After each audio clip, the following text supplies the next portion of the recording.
Finch पाले हुए तकरीबन 1 से 2 महीने हो चुके हैं, उसके बावजूद भी फिंचेस ब्रीड नहीं कर रहे। ये बहुत ही कॉमन प्रॉब्लम है जो कि हर नए शौकीन के साथ ये पेश आता है। जब उन्हें फिंचेस लेती हैं 1-2 माह हो जाते हैं और हम ये नोटिस करते हैं कि जो हमारे जो फिंचेस हैं वो ब्रीड ही नहीं कर रहे। तो बहुत ही एक कॉमन इशू है। तो आज इसको डिस्कस करेंगे और कोशिश करेंगे कि आपके जितने भी डाउट्स हैं, जो प्रॉब्लम है, उसको रिजॉल्व किया जा सके। सबसे पहले जो बात कर लेते हैं वो एक मोस्ट इम्पॉर्टेंट पार्ट है, वो है प्राइवेसी। क्योंकि जब आप किसी नई जगह पे जो बर्ड्स हैं उनको शिफ्ट करते हैं तो उनके अंदर थोड़ा बहुत इस चीज़ का स्ट्रेस होता है। नई जगह पे जाके वो कंफर्टेबल फील नहीं करते, तो उसके लिए उनको 1 से 2 हफ्ते चाहिए होते हैं। तो आप कोशिश करें जो केज है वो किसी ऐसी जगह पर इसको प्लेस करें जहाँ पर लोगों का ज़्यादा आना जाना ना हो। लेकिन ये चीज़ ज़्यादा मैटर नहीं करती। ज़्यादा मैटर जो करती है वो ये है कि आपने उनको कवर किस तरह करना है। कवर आपने चारों तरफ से अपने केज को करना है ताकि आपके जो बर्ड्स हैं उनको बाहर का माहौल नज़र ना आए। इसमें शोर का ज़्यादा इतना मसला नहीं होता, क्योंकि अगर आपके घर में शोर है लेकिन अगर आपने केज को कवर किया हुआ है तो तब भी बहुत ज़्यादा चांसेस हैं कि आपके जो फिंचेस हैं वो ब्रीड करेंगी। ठीक है।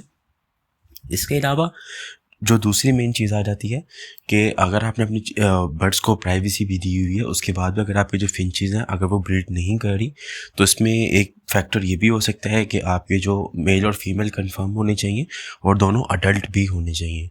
अगर मेल अडल्ट है फीमेल अडल्ट नहीं है, या फीमेल अडल्ट नहीं है मेल अडल्ट है, तो तब भी ब्रीड नहीं होगी जब तक कि दोनों अडल्ट ना हो।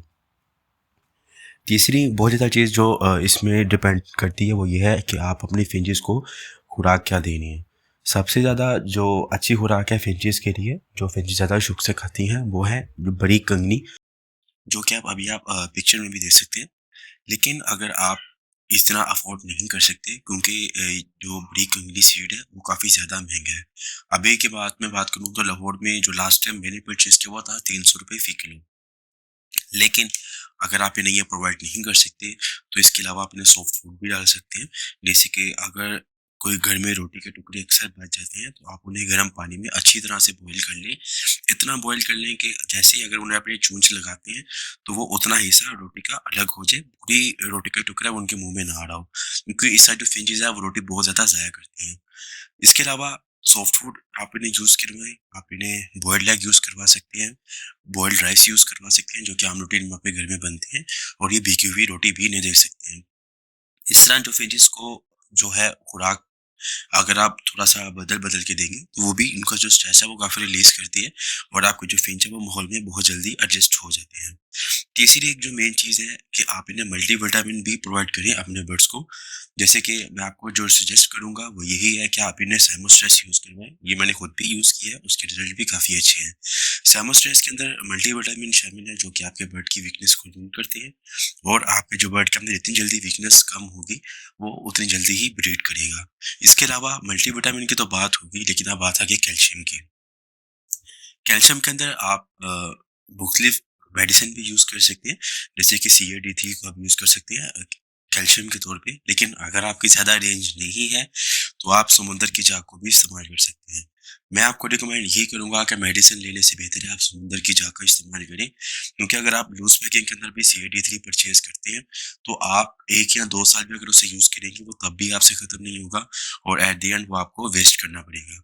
लेकिन समुद्र की झाग एक ऐसी चीज़ है कि उसमें एक्सपायरी का कोई ऐसा फैक्टर नहीं होता, और जो फिंचिस बर्ड है वो उसे 6 महीने के अंदर अगर एक पेड़ है तो वो उसे मुकम्मल तौर पे उसे ख़त्म कर देते हैं खा के। और ये एक नेचुरल प्रोसेस है कि अगर आप उन्हें अगर पानी के अंदर CA-D3 मिक्स करके दे रहे हैं, तो फिंचिस को ये रियलाइज़ नहीं होगा कि वो खुद से कैल्शियम को कंज़्यूम कर रही हैं। ये सिर्फ़ आपको पता है कि आप उन्हें कैल्शियम प्रोवाइड कर रहे हैं।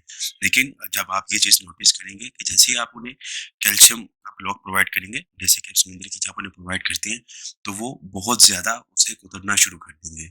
आप जब भी देखेंगे वो ज़्यादा वक़्त कैल्शियम ब्लॉक को ही खा रही होंगी। तो उसके बाद ये एक उनके माइंड में बैठ जाती है कि हमें एक रिच फूड प्रोवाइड की जा रही है, और उसके बाद भी उनका जो माइंड है वो ब्रीडिंग की तरफ आना स्टार्ट हो जाता है। इसके अलावा अगर आप विटामिन ई की बात करें, अगर आप उन्हें विटामिन ई अलग से भी यूज़ करवाना चाहते हैं, आपके बर्ड अगर ब्रीडिंग में बहुत ज़्यादा पीछे हैं, हीट पे नहीं आ रहे, तो आप उसे विटामिन ई के तौर पर अमीनोटोन प्लस भी यूज़ करवा सकते हैं, जो कि आप स्क्रीन पे देख सकते हैं। मैं अगर आप खुद की बात करूँ, तो मैं उन्हें साइमोस्ट्रेस मल्टीविटामिन के तौर पे प्रोवाइड करता था। इसके अलावा एमिनोटोन प्लस उन्हें विटामिन ई के तौर पर प्रोवाइड करता था, और कैल्शियम के लिए CAD3 उन्हें मैं प्रोवाइड करता रहा हूँ। ये एक ही आप पानी में इनका मिक्सचर बना सकते हैं। लेकिन अगर आपका बजट नहीं है, जैसे कि मैंने बताया कि आप सिर्फ साइमोस्ट्रेस को भी यूज़ कर सकते हैं, या उसके साथ आप समुद्र की चाय को भी यूज़ करवा सकते हैं। ये 4 ऐसे प्रोसेस हैं जिनको अगर आप फॉलो करते हैं तो इंशाल्लाह आपके जो फिंचेस हैं वो ब्रीड ज़रूर करेंगे। लेकिन सबसे एक इम्पोर्टेंट चीज़ है कि आप उन्हें प्राइवेसी प्रोवाइड करें, और उनके लिए एक लाइटिंग का भी प्रॉपर बंदोबस्त करें। ऐसा नहीं है कि अगर आप दिन में उन्हें लाइटिंग प्रोवाइड करें तो रात के अंदर बिल्कुल केज में अंधेरा नहीं करना। हाँ, मगरिब के बाद आप 3 घंटे के लिए उनकी जो लाइट है उसको बंद कर सकते हैं, लेकिन बाकी तमाम रात आप उन्हें लाइट प्रोवाइड करनी है, और दिन में भी लाइट प्रोवाइड करनी है। उनके केज के अंदर रोशनी होनी चाहिए। आप छोटा सा 1 वाट का बल्ब भी यूज कर सकते हैं, लेकिन उनका जो केज है वो मुकम्मल तौर पर कवर्ड होना चाहिए हर साइड से, ताकि उन्हें बाहर के लोग नजर ना आए, क्योंकि जितना उन्हें प्राइवेसी प्रोवाइड करेंगे उतनी जल्दी आपका जो बर्ड है वो आपके माहौल में एडजस्ट होगा, और ब्रीड की तरफ उसका माइंड सेटल हो जाएगा। तो उम्मीद है जो मैंने पॉइंट्स डिस्कस किए हैं वीडियो के अंदर, उससे आपको बहुत ज़्यादा हेल्प मिली होगी। और आइंदा के लिए अगर आप मज़ीद अच्छी वीडियोस चाहते हैं मेरे चैनल पे, तो आप मेरे वीडियो को लाइक कर सकते हैं और चैनल को सब्सक्राइब कर सकते हैं। Thank you.